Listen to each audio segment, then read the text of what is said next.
Hello everyone, welcome to my channel English Grammar Tutorial. তোমরা সবাই জানো WBP কনস্টেবল, কেপি কনস্টেবল আর গ্রাম পঞ্চায়েত যেখানে ইংরেজিতে 10 নম্বর করে রয়েছে তার জন্য আমি একটা ইউটিউবে ফ্রি ব্যাচ লঞ্চ করেছি এবং সেখানে কিন্তু আমি তোমাদের বলেছি 3 মাসের মধ্যে এই কোর্সটাকে আমি কমপ্লিট করাবই। তোমরা যারা আগের ক্লাসগুলো তোমরা দেখেছো যে আমরা টেন্সের ক্লাস কমপ্লিট করেছি, আমরা one word substitution most important complete করেছি। আজকে যে নতুন টপিকটা আমি তোমাদের সামনে শুরু করতে চলেছি সেটা হচ্ছে কি অ্যাপ্রোপ্রিয়েট প্রিপোজিশন। তোমরা দেখবে যে 10 নম্বরের যেখানে পরীক্ষাগুলো আছে বিশেষ করে ডব্লিউবিপি আর কেপিতে সেখানে কিন্তু ভোকাব পার্টটাতে বেশি জোর দেওয়া হচ্ছে। আমি তাই জন্য মোস্ট ইম্পর্টেন্ট যে ভোকাব পার্টগুলো সেগুলো তোমাদের সামনে তুলে ধরছি। এছাড়া গ্রামাটিক্যাল পার্টটাকেও কিন্তু আমাদের একদম স্কিপ করে গেলে হবে না।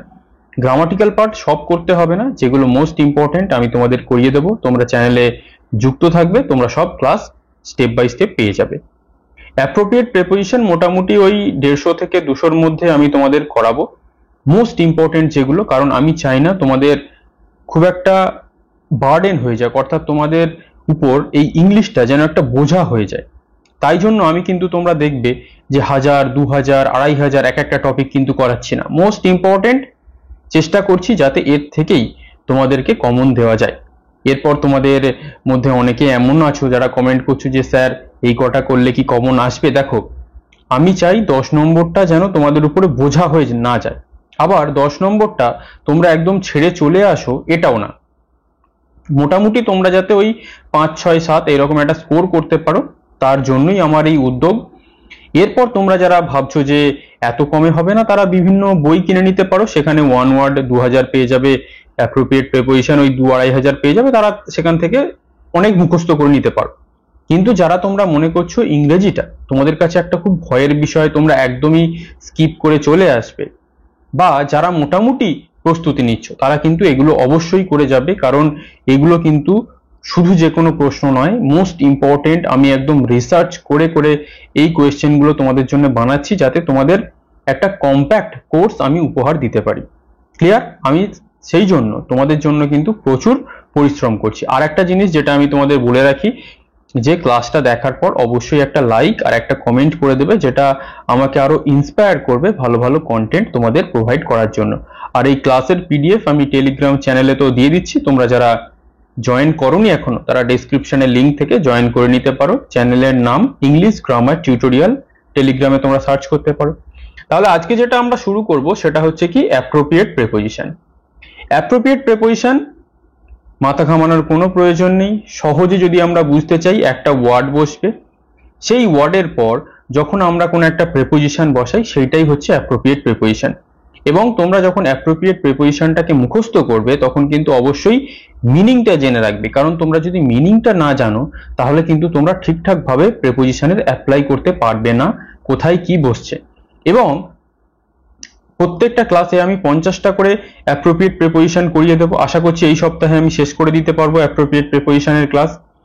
এবং প্রত্যেকটার মিনিং আমি তোমাদের ইন ডিটেলে বলে দেবো যাতে তোমাদের মিনিংটাকে বুঝতে কোনো সমস্যা না হয়, সেন্টেন্সে কিভাবে ব্যবহৃত হলো সেটাও যেন বুঝতে সমস্যা না হয়।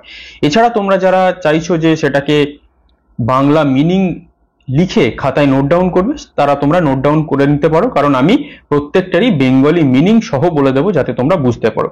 তাহলে তোমরা দেখতে পাচ্ছ এটা আমাদের পার্ট 1, এরপরে পার্ট 2, পার্ট 3 এইরকম করে আসবে ক্লাস। তাহলে প্রথম অ্যাপ্রোপ্রিয়েট প্রিপোজিশন যেটা আমরা করব সেটা হচ্ছে কি অ্যাবাইড বাই। অ্যাবাইড বাই মানে কিছু মেনে চলা। তাহলে এই যে অ্যাবাইড, এইটা একটা ওয়ার্ড, তার পাশে দেখো একটা প্রিপোজিশন বসে গেছে বাই। তার মানে কি অ্যাপ্রোপ্রিয়েট প্রিপোজিশন মানেই হচ্ছে অ্যাবাইড বাই মানে মেনে চলা। অ্যাবাইডের গায়ে একটা প্রিপোজিশন বসবে, সেটাকেই আমরা বলি অ্যাপ্রোপ্রিয়েট প্রিপোজিশন। আর একটা টপিক রয়েছে ফিক্সড প্রিপোজিশন, ওটাকে আর আলাদাভাবে করার দরকার নেই। অ্যাপ্রোপ্রিয়েট আর ফিক্সড দুটোকেই আমি একসাথে করিয়ে দেবো, কারণ দুটোই ওই একই নিয়ম।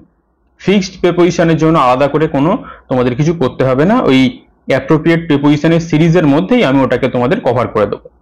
ক্লিয়ার? তাহলে অ্যাবাইড, তারপরে বসলো বাই। তাহলে কিরকম ভাবে প্রশ্ন তোমাদের আসতে পারে, ধরো we must abide by the law, তাহলে কি করতে হবে? আমাদের সবাইকে আইন মেনে চলতে হবে বা আইন মেনে চলা উচিত, এটা আমরা বলতে পারি। তাহলে অ্যাবাইড বাই মানে মেনে চলা, এখানে এই অ্যাবাইডটা থাকবে, তোমাকে ফিল ইন দ্য ব্ল্যাঙ্কসে কোনটা দেবে, এখানে একটা ফিল ইন দ্য ব্ল্যাঙ্কস দিয়ে দেবে, এখানে বাই থাকবে, অ্যাট থাকবে, অফ থাকবে, ইন থাকবে, যে কোনো একটা অপশন থাকতে পারে। তোমাকে কোথায় টিক মারতে হবে, এই বাই অপশনে টিক মেরে দিতে হবে, কারণ আমরা জেনে যাচ্ছি যে অ্যাবাইড বাই মানে কি কোনো কিছু মেনে চলা। তাহলে এইরকম ব্যাখ্যা কিন্তু আর করব না, কারণ ওই প্রত্যেকটার ক্ষেত্রে একই নিয়মই প্রযোজ্য, একটা ওয়ার্ডের পর একটা প্রিপোজিশন বসবে, এইরকম ভাবে ফিল ইন দ্য ব্ল্যাঙ্কসে তোমাদের প্রশ্ন আসবে। Next, absent form. Absent form মানে কি অনুপস্থিত থাকা। তাহলে এই অ্যাবসেন্ট ওয়ার্ড আরো একটা বলে দিই, তারপরে বসেছে দেখো ফ্রম, কি ফ্রম হচ্ছে একটা প্রিপোজিশন। তাহলে অ্যাবসেন্ট ফ্রম মানে কি অনুপস্থিত থাকা। কিভাবে আমরা সেন্টেন্স করতে পারি, he is absent from office or school today. আমরা অফিসও বলতে পারি, স্কুলও বলতে পারি, কি সে আজকে অফিসে থেকে অনুপস্থিত, বা সে অফিসে আসেনি, বা সে স্কুলে অনুপস্থিত, সে স্কুলে আসেনি, এইভাবে আমরা বলতে পারি। তাহলে তোমার এই যে ফর্মটা আছে, এখানে একটা ফিল ইন দ্য ব্ল্যাঙ্কস দেওয়া থাকবে, তোমাকে ফর্ম থাকতে পারে, অফ থাকতে পারে, ইন থাকতে পারে, অ্যাট থাকতে পারে। তোমাকে অ্যাবসেন্ট যেহেতু আছে তার আগে ওয়ার্ডটা, তাহলে অ্যাবসেন্টের পর কি প্রিপোজিশন আমরা বসাই, অনুপস্থিত থাকার জন্য ফর্ম। এইভাবে ফর্মেতে তোমাকে টিক মেরে দিতে হবে। ক্লিয়ার? এরপরের গুলো আমি প্রত্যেকটা মিনিং ব্যাখ্যা করছি, এইরকম ভাবে আর ব্যাখ্যা করছি না, কারণ দুটো বলে দিলাম, আশা করবো তোমরা বুঝতে পেরে গেছো। অ্যাক্সেস টু মানে হচ্ছে প্রবেশ অধিকার। প্রবেশ অধিকার মানে কি কোথাও তোমার প্রবেশের অধিকার। যেমন এখানে আমি লিখেছি I have no access to this room, অর্থাৎ এই রুমে প্রবেশ করার অধিকার আমার নেই, বা এই রুমের অ্যাক্সেস আমার নেই, এই রুমে আমি ঢুকতে পারি না। তাহলে অ্যাক্সেস টু মানে কি কোনো কিছুতে তোমার অধিকার না থাকা, সেটা প্রবেশ অধিকারটাই বেশি important. Clear? Next, according to মানে হচ্ছে কি অনুযায়ী, যে we study according to syllabus. আমরা কি অনুযায়ী পড়াশোনা করি, আমরা সিলেবাস অনুযায়ী পড়াশোনা করি। যেমন তোমাদের আমি ডাব্লিউবিপি, কেপি বা জিপি যেখানে 10 নম্বর আছে, সিলেবাস অনুযায়ী ইংরেজিটাকে পড়াচ্ছি, যেখানে আমি তোমাদের সিলেবাসটা অলরেডি ডিসকাশন করে দিয়েছি, সেখানে আমি ইম্পর্টেন্ট টপিকগুলো পড়িয়ে দিচ্ছি। তাহলে অ্যাকর্ডিং টু মানে হচ্ছে অনুযায়ী।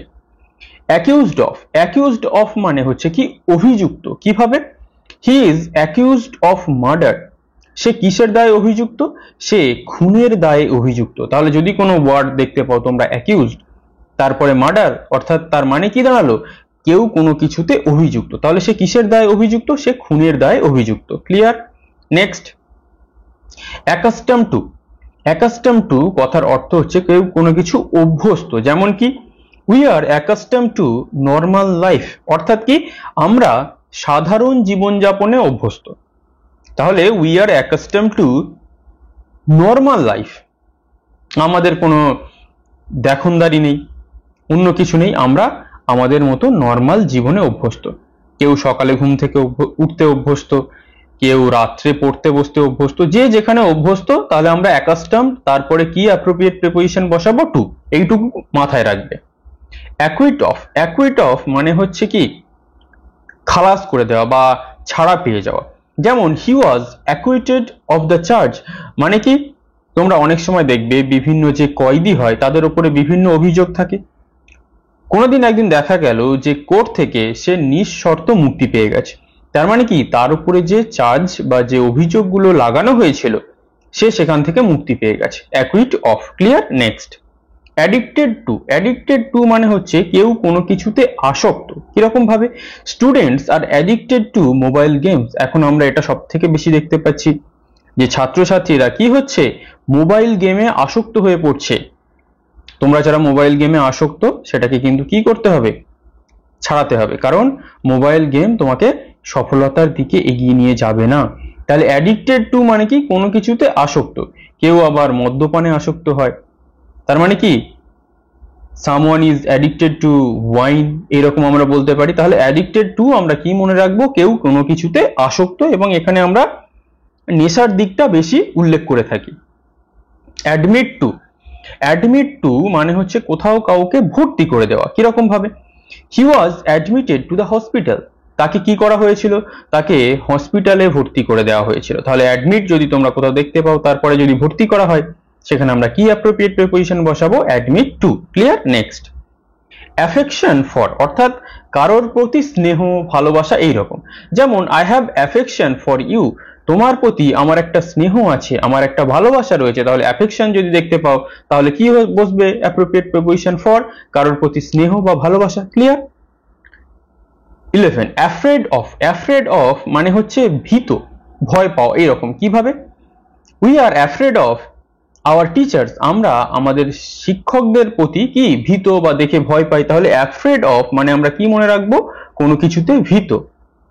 এই 12 যেটা, এটা মোস্ট ইম্পর্টেন্ট, বিভিন্ন পরীক্ষায় এসে থাকে। যেমন এগ্রি উইথ বসতে পারে, এগ্রি অন বসতে পারে, এগ্রি টু বসতে পারে।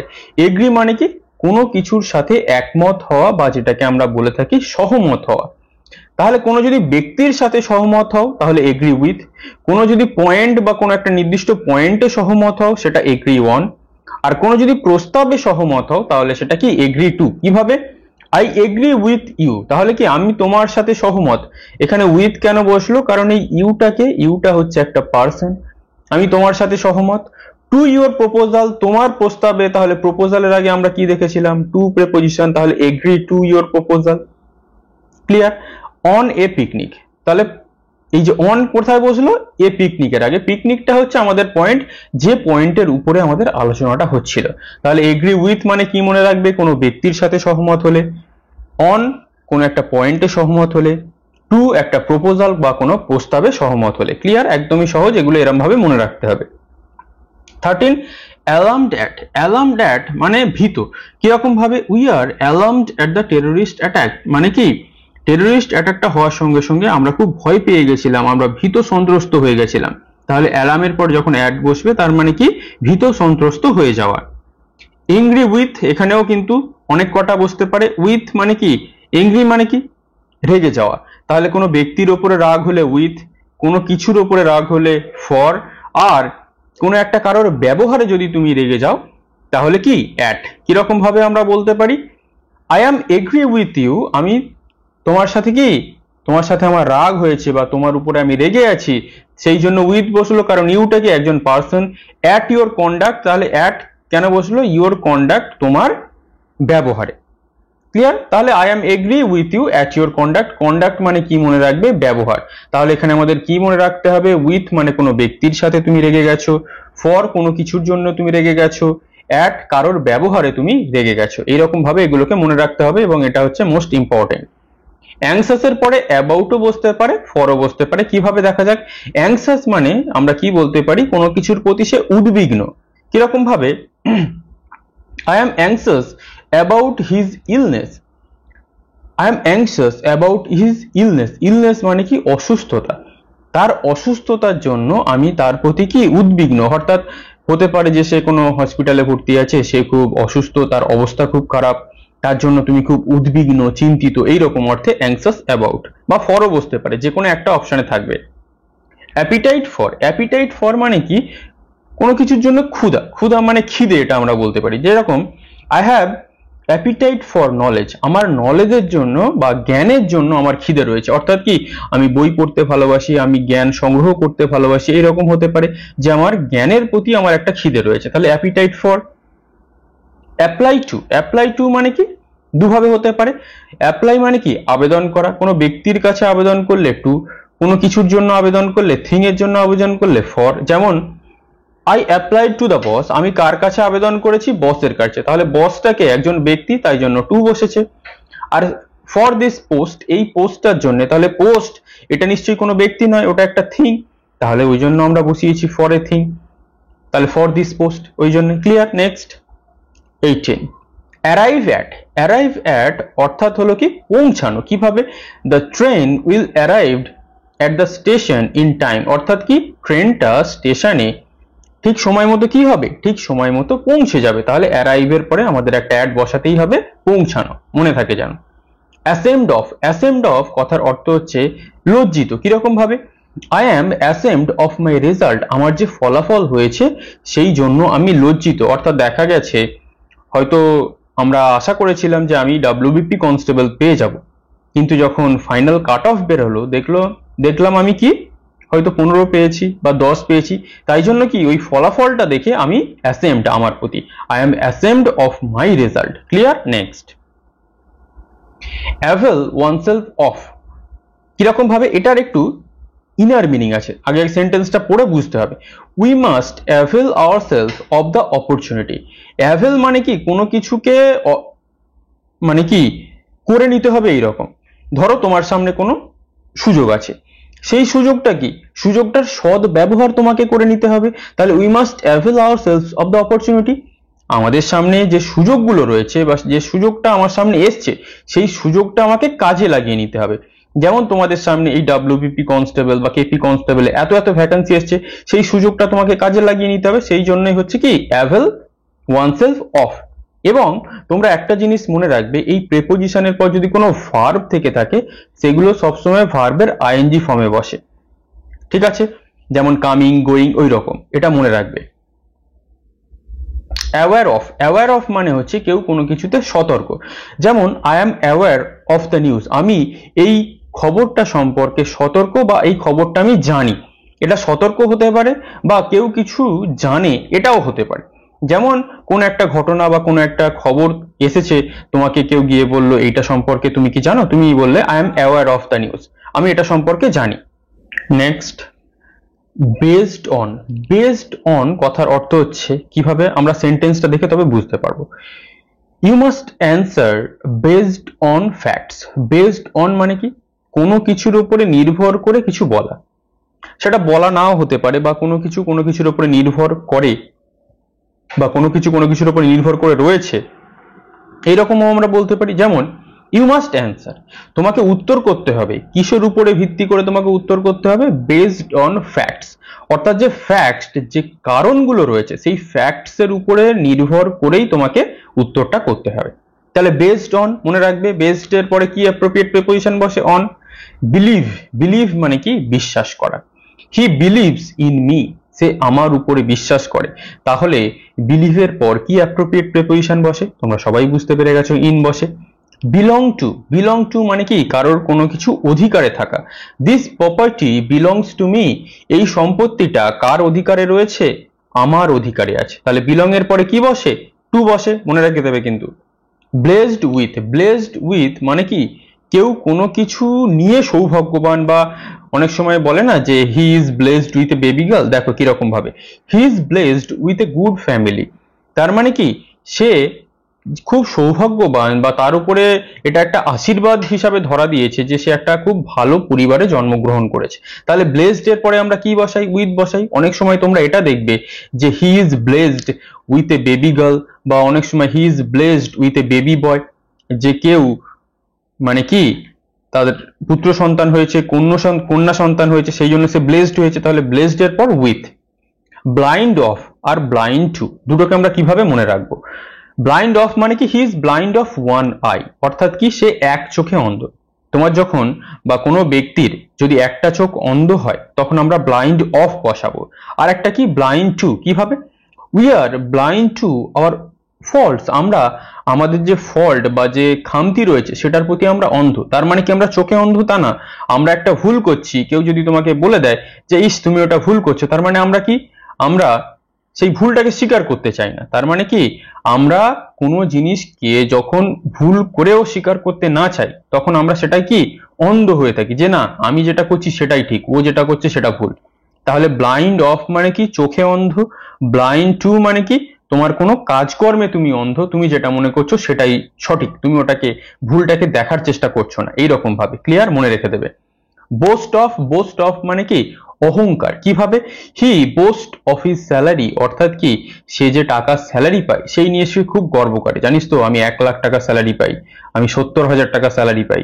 অর্থাৎ তোমার সামনে কেউ যদি 10,000 বা 20,000 টাকা স্যালারি পায়, সে তাকে কি করার চেষ্টা করে, অহংকার দেখিয়ে ছোট করার চেষ্টা করে। তাহলে বোস্ট অফ মানে কি, অহংকার করা। বাস্ট ইনটু আর বাস্ট আউট, দুটোকে আমরা কিভাবে মনে রাখবো। I burst into tears at my bad result. তাহলে বার্স্ট ইনটু মানে কি, কান্নায় ফেটে পড়া। ইনটু যখন আমরা বলবো, দুটোই বার্স্ট মানেই ফেটে পড়া, ইনটু মানে হচ্ছে কি, কান্নায় ফেটে পড়া। যেমন I burst into tears at my bad result, যখন আমার খারাপ রেজাল্ট হলো আমি কান্নায় ফেটে পড়লাম, অর্থাৎ আমি অঝরে কাঁদতে লাগলাম। আর একটা কি, we all burst out at the joke, অর্থাৎ তোমরা হয়তো টিভি দেখছিলে, সেখানে কোনো হাসির প্রোগ্রাম দেখছিলে, সেখানে একটা জোকস বললো, সেই জোকসটা শোনার পর তোমরা হাসিতে ফেটে পড়লে। অর্থাৎ ইনটু মানে কি, দুঃখে কান্নায় ফেটে পড়া, আউট মানে কি, আনন্দে হাসিতে ফেটে পড়া। এই দুটোর মধ্যে কিন্তু ডিফারেন্সটা মনে রাখতে হবে। ক্যাপেবল অফ মানে কেউ যোগ্য। I am capable of breaking the record, অর্থাৎ এই যে রেকর্ডটা কেউ তৈরি করেছে আমি যোগ্য সেই রেকর্ডটাকে কি ভেঙে দেওয়ার জন্য। তাহলে ক্যাপেবল অফ মানে কি কেউ কোনো কিছুতে যোগ্য। কেয়ার অফ মানে কি যত্ন নেওয়া। Take care of your health, তোমার স্বাস্থ্যের যত্ন নাও। তাহলে কি we all must take care of our health, আমাদের সবার আমাদের স্বাস্থ্যের প্রতি যত্ন নেওয়া উচিত। তাহলে টেক কেয়ার বা কেয়ার অফ মানে কি যত্ন নেওয়া। সার্টেন অফ মানে কি সার্টেন অফ মানে কোনো কিছু নিশ্চিত। কিভাবে? He is certain of getting the job, তাহলে সে নিশ্চিত যে সে চাকরিটা পাবেই। তোমাদের মধ্যে অনেকেই কনফিডেন্ট আছো যে তোমরা চাকরিটা পাবে। একটু আগে আমি বলেছিলাম কি প্রিপোজিশনের পর ভার্বের কি ফর্ম বসে, ভার্ব প্লাস আইএনজি। যেমন এখানে গেট ভার্ব থেকে দেখো হয়েছে কি অফের পরে গেটিং দ্য জব হয়েছে, এখানে কিন্তু গেট হয়নি। তাহলে এই জিনিসটা মনে রাখবে, অনেক সময় কাজে লাগতে পারে। ক্লোজ টু মানে কি কোনো কিছু কাছাকাছি বা পাশাপাশি এইরকম। কিরকম ভাবে? The park is close to our home, তাহলে যে পার্ক বা খেলার যে একটা পার্ক হয়, ছোট উদ্যান মতো বা মাঠ মতো হয়, সেটা কি আমাদের বাড়ির খুব কাছাকাছি। তাহলে ক্লোজ টু মানে কি বললাম? কাছাকাছি। কমেন্স অন মানে কি কোনো কিছু শুরু করা। The exam will commence on 3rd April, অর্থাৎ পরীক্ষাটা কবে শুরু হচ্ছে? 3rd এপ্রিল থেকে শুরু হবে। তাহলে কমেন্স অন মানে কি শুরু হওয়া। তাহলে পরীক্ষা কবে থেকে শুরু হবে? কমেন্স অন, মনে রাখবে কিন্তু কমেন্স অন। এরপরে কি কমেন্ট অন মানে কি মন্তব্য করা। Do not comment on the issue, এই ইস্যুর উপরে বা এই ব্যাপারে কোনো মন্তব্য করো না। আমরা অনেক সময় দেখে থাকি যে কমেন্ট করো। ক্লিয়ার? কম্পেয়ার, এখানে কি কম্পেয়ার উইথ আর কম্পেয়ার টু। কম্পেয়ার মানে কি তুলনা করা, উইথ মানে কি একই জিনিস বা সিমিলার থিং, কোনো একই জিনিসের সাথে তুলনা করা। আর কম্পেয়ার টু মানে কি ডিসিমিলার থিং, অর্থাৎ দুটো আলাদা জিনিসের সাথে তুলনা করা। কিরকম ভাবে? ডু নট কম্পেয়ার হিম, তাকে তুলনা করো না উইথ রবীন্দ্রনাথের সাথে। তাহলে এখানে তাকে রবীন্দ্রনাথের সাথে তুলনা করতে বারণ করা হয়েছে। তাহলে এখানে দুটো কি করে সিমিলার হলো? কারণ হিম এটাও একটা ব্যক্তি, রবীন্দ্রনাথ এটাও একটা ব্যক্তি। Anger is compare to stupidity, রাগকে আমরা কার সাথে তুলনা করি? বোকামির সাথে তুলনা করি। তাহলে অ্যাঙ্গার একটা থিং, স্টুপিডিটিও একটা থিং। তাহলে অ্যাঙ্গারের সাথে আমরা কিন্তু টু বসিয়ে রবীন্দ্রনাথ বসাতে পারবো না স্টুপিডিটির জায়গায়। সিমিলার থিং একই জিনিসের সঙ্গে তুলনা হলে উইথ, আলাদা আলাদা জিনিসের সাথে তুলনা হলে টু। তাহলে অ্যাঙ্গার, রাগ, স্টুপিডিটি, বোকামি, দুটো কি একই জিনিস? দুটো একই জিনিস নয়। ক্লিয়ার? কমপ্লাই উইথ মানে কি কোনো কিছুকে মেনে চলা।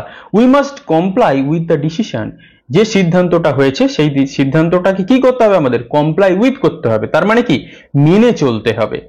কনফিডেন্ট অফ মানে কি আত্মবিশ্বাসী। I am confident of getting the job, আমি আত্মবিশ্বাসী যে চাকরিটা পাওয়ার ব্যাপারে। তাহলে অফের পরে দেখো আবার গেটিং হয়েছে। তাহলে এই প্রিপোজিশনের পর ভার্বের আইএনজি ফর্ম বসে, এটাকে কিন্তু মনে রাখতে হবে। সেটা অফ হতে পারে, ফর হতে পারে, ইন হতে পারে, অন হতে পারে, আফটার, বিফোর, এগুলো মনে রাখবে কিন্তু অবশ্যই। তাহলে কনফিডেন্ট অফ। এবং তোমরা যারা এতদূর ক্লাসটা দেখছো, আমি কিন্তু তোমাদের কাছ থেকে একটা কমেন্ট এবং একটা লাইক আশা করতেই পারি। আর যারা নতুন দেখছো অবশ্যই সাবস্ক্রাইব করে রেখে দাও, কারণ আমি সপ্তাহে 3টে করে ইউটিউবে ভিডিও দিই ফ্রি ক্লাস, ফ্রি ব্যাচের জন্য, যেটা কিন্তু তোমাদের পরীক্ষার জন্য দারুণ হেল্পফুল হবে। কংগ্রাচুলেশন অন, এই বা কংগ্রাচুলেট অন তার মানে কি কাউকে অভিনন্দন জানানো। কিভাবে? উই কংগ্রাচুলেটেড হিম, আমরা তাকে অভিনন্দন জানিয়েছিলাম অন অন হিজ সাকসেস, তার সাফল্যের জন্য। তাহলে কংগ্রাচুলেট অন, অনেক সময় এটা এসে থাকে, মনে রাখবে। কোপ উইথ মানে কোনো কিছুর সাথে মানিয়ে নেওয়া। আই ক্যান নট কোপ উইথ মাই মিসফরচুন, আমার যে দুর্ভাগ্যটা আছে সেই দুর্ভাগ্যের সাথে আমি কিছুতেই মানিয়ে নিতে পারছি না। তার মানে কি হতে পারে? কোপ উইথ মানে কেমন হতে পারে? ধরো একটা মানুষের জীবনে সব সময় কোনো দুর্ভাগ্য আসছে, সে কি সেটার সাথে বারবার মানিয়ে নিতে পারবে? তাহলে সেটা দুর্ভাগ্যের সাথে শুধু মানিয়ে নেওয়া নয়, যে কোনো জিনিসের সাথে তুমি মানিয়ে নিতে পারো বা নাই পারো, কোপের সাথে উইথ বসাতে হবে। ক্লিয়ার? ক্রেভ ফর মানে হচ্ছে কোনো কিছুর জন্য আকুল ভাবে বসে থাকা, আকাঙ্ক্ষা করা, এইরকম। যেমন I crave for the job, এখানে শুধু আই নয়, we crave for the job হলে ভালো হতো, কারণ আমরা কি করছি? চাকরির জন্য একটা আকাঙ্ক্ষা নিয়ে বসে আছি। ক্রেভ মানে কি? মানে খুব ব্যাকুল ভাবে আমি চাই, খুব জোরে আমি চাইছি ওই জিনিসটাকে। যেমন তোমরা একটা চাকরির জন্য চাইছো, ওই রকম ক্রেভ ফর। ডিফ অফ মানে কি কালা, মানে কানে শুনতে পায় না। সি ইজ ডিফ অফ ওয়ান আর, তার মানে কি সে এক কানে কালা, মানে এক কানে শুনতে পায় না। এরপরে কিন্তু ডিফ টু আছে, যেমন আমরা ব্লাইন্ড অফ দেখেছিলাম, ব্লাইন্ড টু দেখেছিলাম, এখানেও কিন্তু ডিফ অফ আছে আর ডিফ টু আছে। যেমন পলিটিশিয়ানস ডিফ টু পাবলিকস ওয়ার্ডস আফটার ইলেকশন, পলিটিশিয়ানস আর হওয়া উচিত, তবে সেন্টেন্সটা ঠিক হবে। তাহলে ডিফ টু মানে কি, রাজনৈতিক যারা ব্যক্তিত্ব আছে তারা কি যখন তারা ভোটে জিতে যায় আফটার ইলেকশন, তখন কি পাবলিকের কথা তাদের আর কানে যায় না। তাহলে কেউ যদি কানে কালা হয় এক কানে, তাহলে ডিপ অফ। আর কেউ যদি কোনো কিছু শুনেও না শোনার ভান করে, তাহলে কি ডিপ টু। মনে থাকে যেন। ডিল ইন, ডিল উইথ, একটা হচ্ছে ডিল ইন আর একটা হচ্ছে ডিল উইথ। কিভাবে আমরা মনে রাখবো? He deals in electronic goods, অর্থাৎ কি ডিল ইন মানে কি কোনো কিছুর ব্যবসা করা, সে ইলেকট্রনিক যে জিনিসপত্র রয়েছে তার ব্যবসা করে। আর একটা কি deal with, he deals with his customers politely, অর্থাৎ কি সে কাস্টমার বা তার যে খরিদ্দার রয়েছে তার সাথে সে খুব ভালোভাবে ব্যবহার করে। অর্থাৎ ডিল ইন মানে কি, সে একটা দোকান, ধরো তুমি একটা দোকান খুলে বসেছো, তুমি ইলেকট্রনিক মালপত্র বিক্রি করছো, ওটা কিন্তু তুমি ডিল ইন করছো। এরপর কোনো খরিদ্দার তোমার দোকানে গেছে, তুমি তার সাথে ভালো করে ব্যবহার করছো, দাদা এটা দেখতে পারেন ওটা দেখতে পারেন, এই যে ভালো করে ব্যবহার করছো কাস্টমারের সাথে, সেটা ডিল উইথ। মনে থাকে জানো। ডেডিকেট টু, তার মানে কি I dedicate this song to Manna Dey, আমি এই গানটা কাকে উৎসর্গ করছি? মান্না দেকে। তাহলে ডেডিকেট টু মানে কি কোনো কিছু উৎসর্গ করা। ডিলাইট ইন মানে কি we take delight in watching movies, আমাদের খুব আনন্দ হয় বা আমরা খুব আনন্দ অনুভব করি যখন আমরা কি করি? সিনেমা দেখি। দেখো এই ওয়াচ, WATCH, ওয়াচ ভার্ব থেকে হয়েছে ওয়াচিং, তাহলে এটা যেহেতু ইন, তাই জন্য ভার্বের আইএনজি ফর্ম বসেছে। তাহলে এই কনসেপ্টটা কিন্তু অন্য সময় কিন্তু আর আমি বলবো না, এখন বলে রাখছি, ভালো করে খাতায় নোট ডাউন করে রাখবে। আর যে মিনিং গুলো আমি বলে দিচ্ছি সেগুলো খাতায় নোট ডাউন করে রাখতে পারো। তাহলে ডিলাইট ইন মানে কোনো কিছু আনন্দ করা। ডিপেন্ড অন মানে কি কোনো কিছুর উপরে নির্ভর করা, যেমন আই ডিপেন্ড অন ইউ, আমি কি করি? তোমার উপর নির্ভর করি। যেমন তোমরা আমার উপরে নির্ভর করে আছো, ইংলিশটা আমি যাতে পুরো সিলেবাস কভার করিয়ে দিই এবং যেটা আমি বলেছি সেটা আমি করবই। তাহলে কি ডিপেন্ড অন মানে কি কোনো কিছুর উপরে নির্ভর করা। এরপরে কি 50, ডিপ্রাইভড অফ, ডিপ্রাইভড অফ মানে হচ্ছে কি কোনো কিছু থেকে বঞ্চিত। কিরকম ভাবে? We are deprived of government schemes, সরকারের যে বিভিন্ন স্কিম রয়েছে সেইগুলো থেকে আমরা কি বঞ্চিত। তোমরা অনেক সময় নিউজ চ্যানেল খুলে দেখবে যে সরকারি এই সুবিধা আমি পাচ্ছি না, ও ওই পলিটিক্যাল পার্টি করে বলে এই সরকার ওকে ওই রকম সুবিধাগুলো দিচ্ছে না, এইরকম ভাবে কি। তাহলে ডিপ্রাইভড অফ মানে আমরা কি মনে রাখবো? কোনো কিছু থেকে বঞ্চিত। সে শুধু সরকারি স্কিম থেকে বঞ্চিত তা না, সে যে কোনো জিনিস থেকে বঞ্চিত হতে পারে। যেমন তোমরা হয়তো দুই ভাই, তোমার বাবা কি করলো? তোমাদের যে কোনো একজন ভাইকে প্রপার্টিটা দিয়ে দিল, তাহলে তুমি কোথা থেকে বঞ্চিত হয়ে গেলে? ডিপ্রাইভড অফ প্রপার্টি, প্রপার্টি বা যে সম্পদ তোমাদের ছিল, সম্পত্তি ছিল, সেখান থেকে তোমরা বঞ্চিত হয়ে গেলে। ক্লিয়ার? তাহলে আজকে ছিল কি আমাদের পার্ট 1, এইভাবে পার্ট 2, পার্ট 3 করে আমি ক্লাস করিয়ে দেবো। আর ওয়ান ওয়ার্ড সাবস্টিটিউশনে যদি আরো যদি আমি 50টা করাই, ওটা আমি কিছুদিন পরে দিয়ে দেবো। তার আগে তোমরা অ্যাপ্রোপ্রিয়েট প্রিপোজিশন গুলোকে করতে থাকো এবং এগুলোকে যদি তোমরা চাও খাতায় নোট ডাউনও করতে পারো। PDF আমি টেলিগ্রাম চ্যানেলে দিয়ে দেবো, তোমরা সেখান থেকে ডাউনলোড করে নিতে পারো। এবং যেটা আমি বলেছি, একটা লাইক, একটা কমেন্ট, এটা তোমরা অবশ্যই করবে, যেটা আমার খুব ভালো লাগে যে তোমরা আমার সাথে কোর্সটাতে এঙ্গেজ হয়ে রয়েছো। কারণ আমি তোমাদের জন্য এত কষ্ট করছি, সেটা তোমরা তার বিনিময়ে একটা লাইক আর একটা কমেন্ট আমাকে দিয়ে দিলে, যেটা আমার জন্য অনেক। ক্লিয়ার? তাহলে আজ এই পর্যন্তই। নেক্সট পার্ট 2 ক্লাস খুব শীঘ্রই আমি দিয়ে দেবো। Thank you for watching.